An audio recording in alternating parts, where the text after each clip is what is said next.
마음은 심란하고 정신은 어디 가출한 듯이 하루하루를 살고 있습니다. 저는 진해에 사는 31살 남자이고 동갑내기인 와이프와 지내고 있었죠.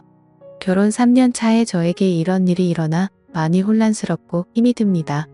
와이프는 아이를 가진 후 육아휴직을 하며 집에서 생활하였고 아이 낳고 살이 쪄 운동하고 싶다고 해서 헬스 개인 PT도 150만원짜리 결제도 해주면서 제 나름대로는 제 아내를 잘 챙겨줬다고 생각하고 살았습니다.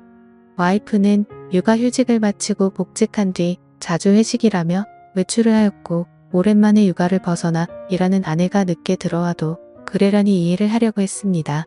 그런데 제가 너무 이해를 해준 탓일까요? 술을 먹고 새벽 4시 넘어 귀가하는 시간이 점점 늘어가기 시작했고 의심을 하면서도 저희에게는 눈에 넣어도 안 아픈 두 돌도 안 된 아기가 있는데 설마 그런 짓을 할까 생각하였습니다. 올해 3월 아이가 두 돌이 되기 며칠 전 저는 보고 싶지도 생각하기도 싫은 장면을 보았습니다. 빌라 2층 베란다에 있는데 어떤 남자와 와이프가 함께 빌라 입구로 오더니 남자가 제 와이프에게 목에 멍자국 잘 가르라는 말을 하는 걸 들었습니다.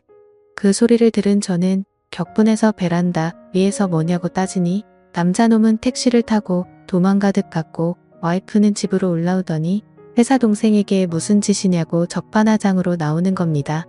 아내는 술도 안 먹었다고 하는데 술 냄새가 났고 그 상태로 아기가 자고 있는 곳으로 가려고 해서 저는 그 몸으로 어딜 가냐고 화를 냈습니다. 그러고는 화장실에 들어가서 안 나오길래 장모님께 먼저 전화를 걸었고 팔은 안으로 굽는다고 장모님은 그럴 애가 아니다 라고 반복해서 말을 하시더라고요. 제가 장모님께 전화하는 걸 들었는지 와이프는 밖으로 나와서 장모님과의 통화를 끊어버리더니 나도 숨 좀 쉬고 살자고 하는 겁니다. 솔직히 와이프는 주간 야간을 번갈아 가며 일을 하는 회사였었고 저는 야간이 없는 병원 일을 해서 칼퇴가 가능해서 애를 돌보는 건 온전히 제 몫이었습니다. 저는 5시 반 퇴근이라 어린이집에서 애를 데려오는 것도 제가 했고 집에 데려와 애를 씻기는 것도 밥을 먹이는 것, 재우는 것 그 모든 걸 제가 다 했습니다. 힘들지 않았다면 거짓말이겠지만 애를 제대로 돌보지 않는 아내에게 이교대하니까 힘들겠지 하면서 제가 다 했습니다. 와이프는 간혹 저와 함께 쉬는 날이면 2살인 애한테 계속 TV를 보여주며 혼자 놀게 두었고 와이프는 핸드폰만 만지작 거리는 게 일수였습니다.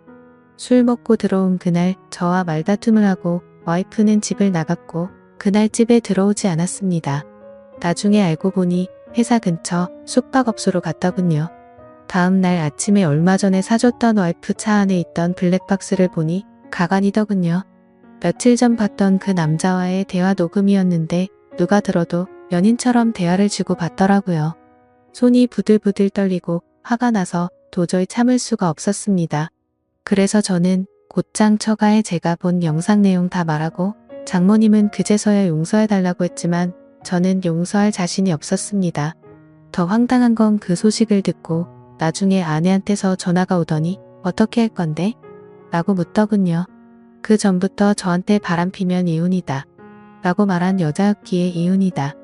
네가 한 짓은 간통이다. 뭐가 그리 떳떳하게 말하냐라고 했더니 간통죄 없어졌다고 뻔뻔하게 말하더군요.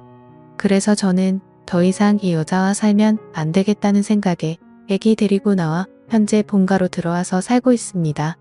이혼 준비하면서 와이프에 대해 이리저리 알아보니 대단하더군요. 전 직장에서 양다리 걸치고 그중 한 남자한테는 몇 100만원 빌린 뒤에 잠수 타버리고 대부업에 손 대서 추심 들어올 뻔한 적도 있고 그랬다더군요. 도대체 왜 결혼 전에 그걸 알아볼 생각을 못했을까 후회도 되었고 결혼 전에 알았다면 얼마나 좋았을까 싶었습니다. 그리고 와이프가 만나는 남자에 대해서도 녹음된 이야기를 들어보니 작년에 군대 전역한 젊은 놈이더라고요. 그놈은 뭐가 좋다고 유부녀랑 놀아났는지 참 어이가 없습니다. 심지어 녹음된 날짜들을 보면 아이 영유아 건강검진, 예방접종을 예약한 날도 그놈과 먹고 노느라고 가지 않았습니다. 아이 태아 보험료도 1년 내고 그 다음 아예 넣지를 않아 실효되었더군요.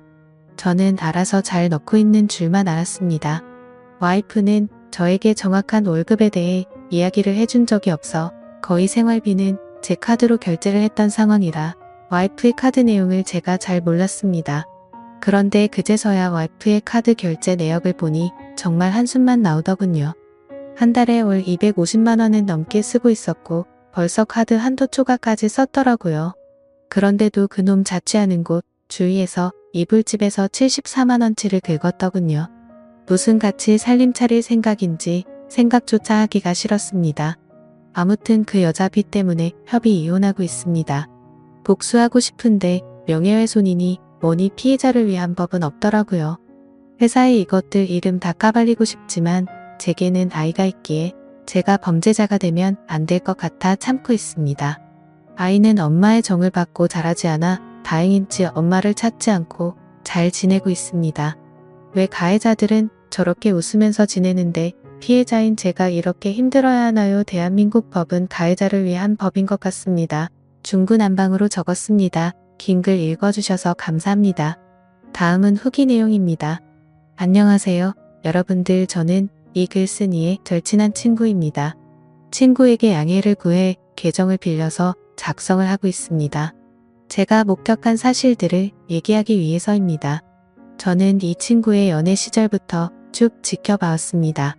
이 여자 때문에 항상 힘들어했습니다. 사람들 앞에서 무안 주는 거는 예사고 친구의 친척들과 모이는 자리, 모처럼 대학교 친구, 고등학교 친구들이 모이는 자리에도 전화로 거기는 왜 갔냐, 지금 당장 집에 들어가라, 그럴 시간에 나를 보러 오라고 떼를 쓰고 화를 내고 욕하는 게 다반사였습니다. 제가 보기에도 집착이 병적으로 심했습니다. 친구들 커플끼리 놀러갈 때도 자기 맘에 안 드는 게 하나라도 있으면 바로 버스를 타고 혼자 집에 가버리고 집에 가서 전화로 화내고 욕하고 그러더군요. 더 웃긴 일도 있습니다. 결혼식 전날 친구 커플들끼리 모였습니다. 분명히 그 여자한테도 얘기를 했고요. 임신 때문에 술을 마시면 안 되니 친구 보고 혼자 가서 놀라고 했습니다. 친구들끼리 재밌게 노는데 수시로 전화가 오더군요. 나 빼고 노니깐 재밌냐고 하면서 집에 빨리 안 들어가냐고, 뭐하는 짓이냐고 온갖 소리를 지르더라고요. 옆에서 통화를 듣고 있던 저희 친구들도 다 황당했습니다. 분명히 같이 가자고 얘기도 했었고 허락을 했었으니깐요. 아무튼 그날 또 여러분이 생각하시는 대로 또 싸웠습니다. 그래도 다음날 결혼식이니 잘 풀리길 바라면서 집으로 귀가를 했죠. 결혼 후에는 제 친구한테 심한 말을 많이 했습니다. 특히 친구 부모님을 무시하기 일쑤였습니다. 너희 집에서 해준 게 뭐가 있냐부터 시작해서 너희 집이 그렇게 잘 났냐 등등 뭐 흔히 얘기하는 시댁 구박, 그런 건 옆에서 볼 때 전혀 없었습니다. 친구 어머니께서는 그 여자가 전화하기 전까지는 절대 하지 않으셨습니다. 할 말이 있으시면 친구를 통해서 하였지만 그것 또한 집안 행사 관련 말씀이셨습니다. 그리고 이 여자는 모정이라고는 찾아 볼 수가 없었습니다. 친구에게 들은 얘기도 있지만 제가 친구 집에 놀러가서 본 장면도 있죠. 애가 엄마가 봐주지 않는다고 스스로 토를 하고 했습니다. 심지어 막 걷고 뛰기 시작할 때 거실에서 뛰며 잘 놀고 있는 애를 주위에 장난감이 많이 널브러져 있는 상황임에도 전혀 신경도 쓰지 않는 것 같아 보였고, 애가 침대에서 떨어져 피가 나도 뭐 이 정도면 괜찮다 하면서 그냥 TV 보러 가더군요.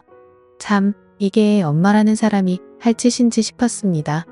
불륜 이후 친구가 많이 힘들어할까봐 제가 계속 붙어 있었습니다. 그 당시 친구의 눈은 거의 돌기 직전이었으니깐요.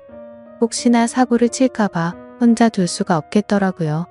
위에 친구가 작성한 글에도 있지만 그 사건 다음날 전화가 왔습니다. 예, 그때 제가 옆에서 다 들었죠. 간통죄 없어졌다. 갈 때까지 가보자. 오히려 적반하장으로 그 여자가 먼저 이혼 조건을 걸더군요. 그리고 이틀 후 법원에서 만났습니다. 친구는 도저히 혼자 갈 자신이 없다고 하면서 같이 동행해달라고 부탁을 해서였죠. 처음에는 친구 혼자 법원에 들어갔다가 주차장에서 기다리고 있는 저한테 전화가 와서 같이 있어달라고 하더군요. 무슨 일이지 싶어서 가봤습니다. 이 여자 정말 대단하더군요.